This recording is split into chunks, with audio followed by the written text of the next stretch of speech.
Guys, welcome back to my YouTube channel. Sebelum kalian nonton videonya, jangan lupa klik tombol like, comment, dan subscribe ya.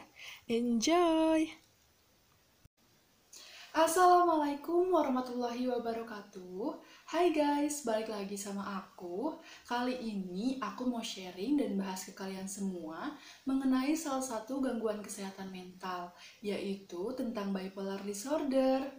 Sebagian dari kalian pasti pernah dengar kan nama mental illness yang satu ini? Nah, nggak sedikit dari kalian juga pasti udah paham apa itu bipolar disorder.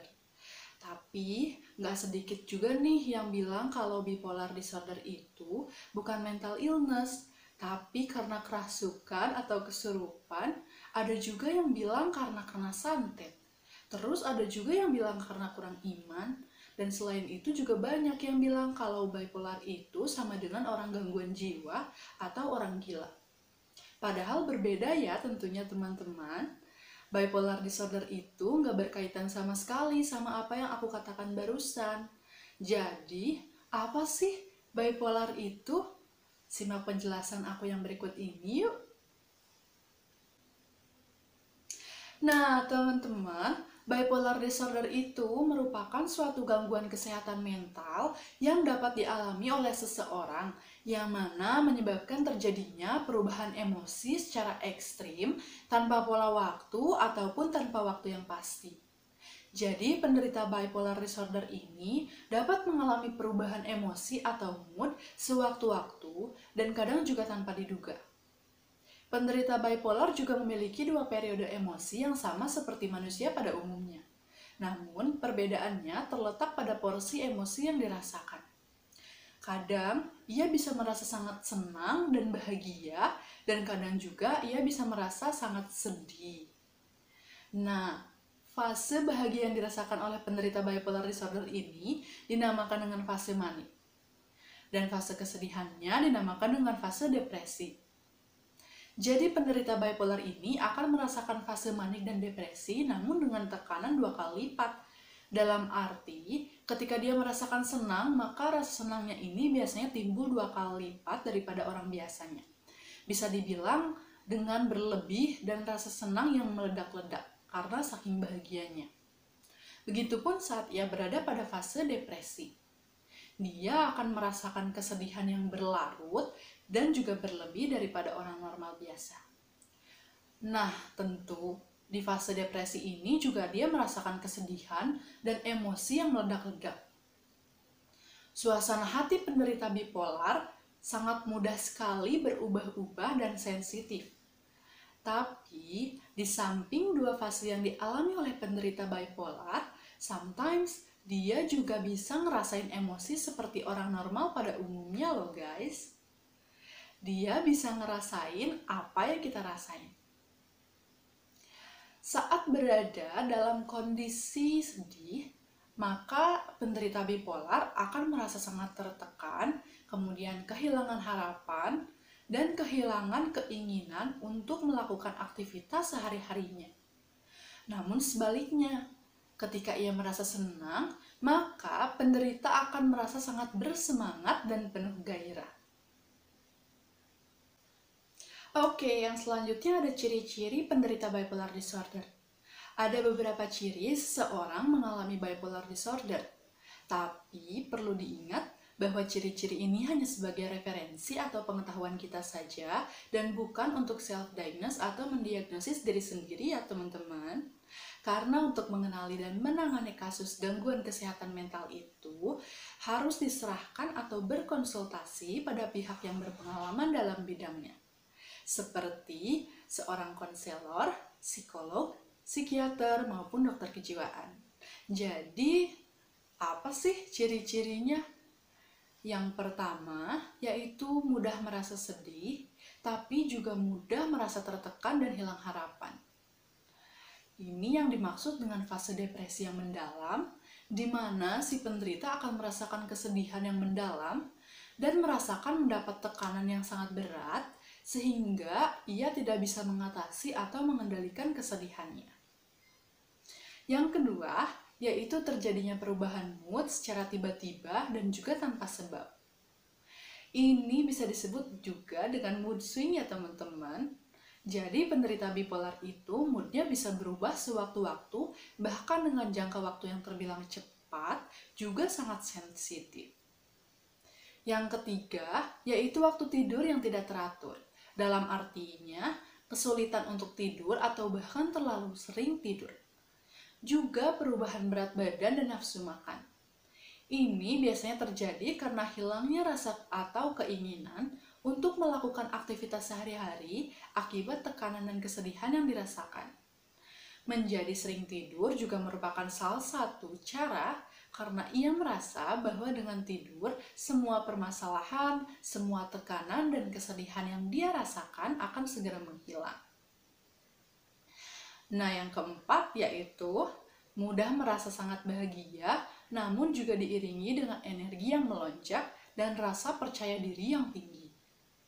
Ini terjadi pada saat penderita berada dalam fase manik. Tidak jarang, ketika penderita bipolar sedang mengalami fase manik, dia akan merasakan suatu kesenangan dan merasa sangat bersemangat, kemudian merasa memiliki energi tubuh yang tidak ada habisnya. Bahkan ketika sedang dalam fase manik ini, penderita akan melakukan banyak sekali aktivitas hingga bisa melupakan waktu untuk makan dan beristirahat atau tidur. Yang kelima, yaitu sering berpikir untuk bunuh diri. Ini terjadi ketika si penderita sedang berada pada fase depresi yang paling bawah dan berpikir bahwa dengan mengakhiri hidup bisa membuat tekanan dan kesedihan yang ia rasakan menjadi hilang atau terlupakan. Dari sini kita tahu bahwa sebenarnya orang yang ingin melakukan bunuh diri atau orang yang bunuh diri itu sebenarnya bertujuan untuk menghilangkan perasaan sedih yang dirasa, bukan menghilangkan nyawa. Namun, bagaimanapun, tindakan ini sangat dilarang karena bukan keputusan yang bijak dan juga tidak diperbolehkan dalam agama. Yang keenam, yaitu terus-terusan merasa diri bersalah, tidak berguna atau tidak layak. Perasaan ini terjadi karena emosi yang dirasakan tidak stabil dan tidak bisa berpikir secara jernih. Akibatnya, pemikiran-pemikiran yang bersifat negatif bermunculan di dalam otak. Dan yang terakhir, yaitu merasa agresif dan konfrontasional. Oke, kita lanjut ke pembahasan yang selanjutnya. Teman-teman, ada beberapa faktor nih yang jadi penyebab seseorang dapat mengalami bipolar. Seperti yang pertama, stres tinggi. Pada periode stres yang tinggi, ada kecenderungan seseorang tidak dapat menggunakan otak atau logika dengan baik. Pada periode ini, banyak orang melakukan hal-hal yang tidak baik bagi kesehatannya sebagai pelarian, seperti minum minuman alkohol dan memakai obat-obatan terlarang. Yang kedua, anggota keluarga dengan gangguan mental. Jika seseorang memiliki anggota keluarga yang menderita bipolar disorder maupun gangguan kondisi mental lainnya, maka kemungkinan besar orang tersebut juga bisa mengalaminya.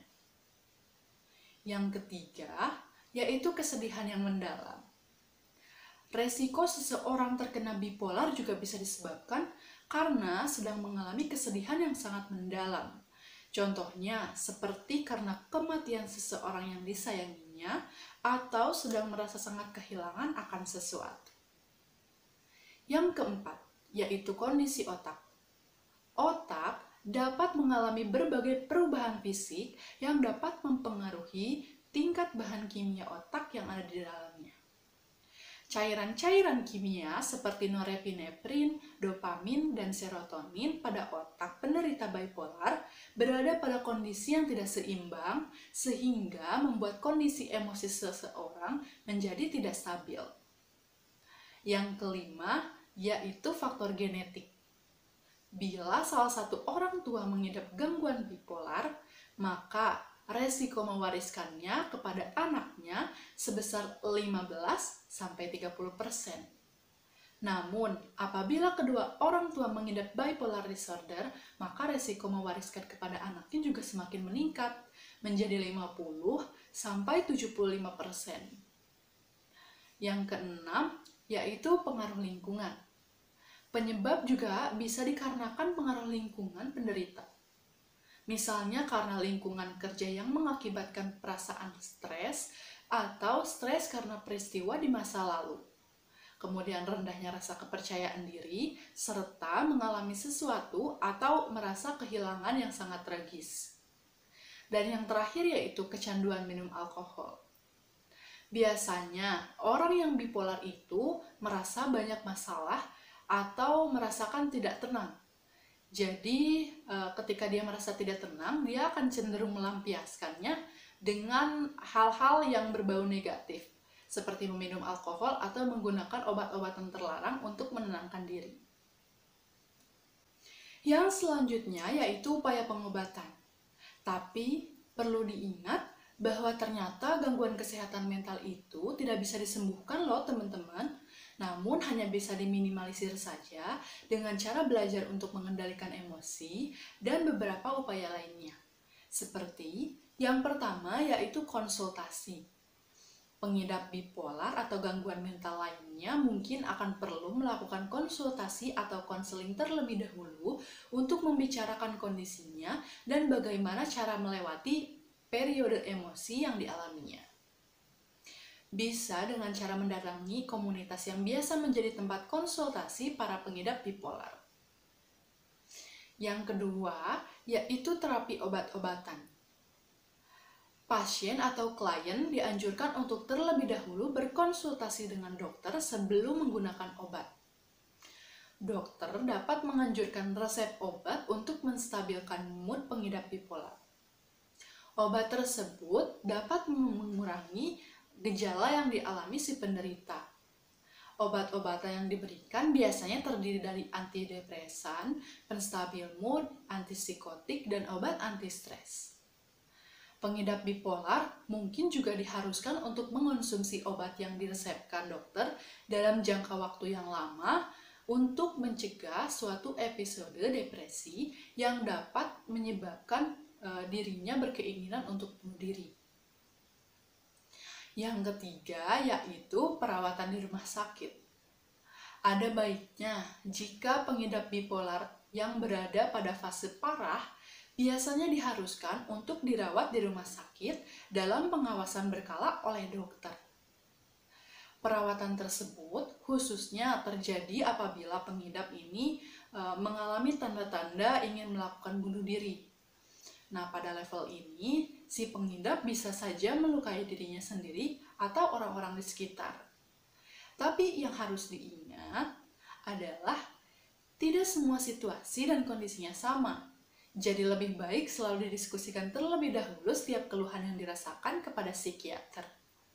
Dan yang keempat atau yang terakhir yaitu psikoterapi. Terdapat beberapa metode psikoterapi yang dapat digunakan dalam meredakan gejala gangguan bipolar.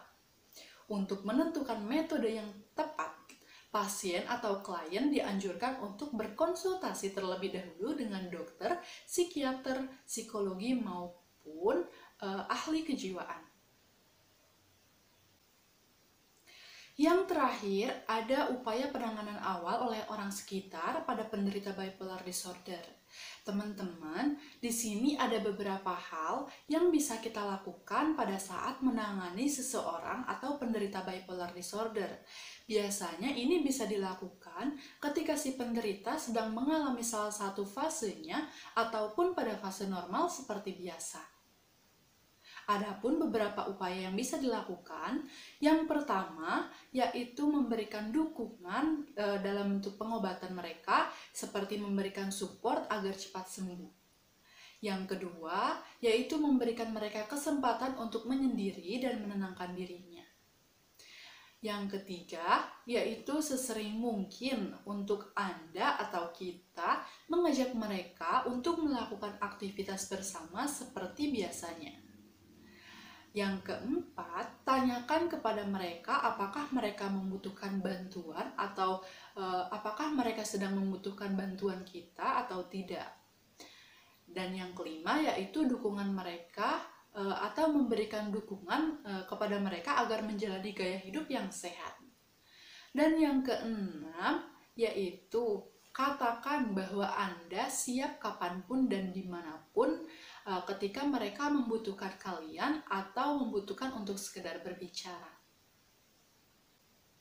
Nah, teman-teman, jadi itu dia informasi atau pengetahuan mengenai gangguan kesehatan mental bipolar disorder.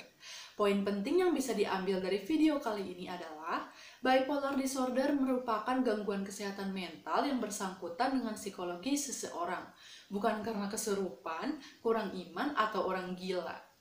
Gangguan ini sama sekali tidak menular. Justru, kita sebagai manusia yang memiliki emosi normal seharusnya dapat membantu dan menemani mereka yang mengalami bipolar. Tidak lupa juga untuk memberikan support kepada mereka karena support itu dapat sangat membantu menstabilkan emosi yang dialami mereka.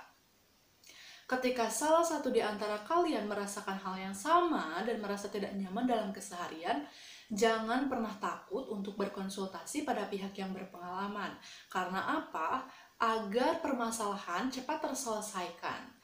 Dan konsultasi itu juga bukan hanya untuk orang yang sudah mengalami saja. Siapapun bisa untuk berkonsultasi. Jadi, yuk sayangi kesehatan mental kalian. Nah, teman-teman, jadi itu dia pembahasan atau informasi tentang bipolar disorder. Semoga bermanfaat ya. Mungkin cukup sampai di sini. Terima kasih kepada kalian yang sudah menonton video ini. Don't forget to like, comment, and subscribe to my YouTube channel. And I'll see you in my next video. Bye-bye. Wassalamualaikum warahmatullahi wabarakatuh.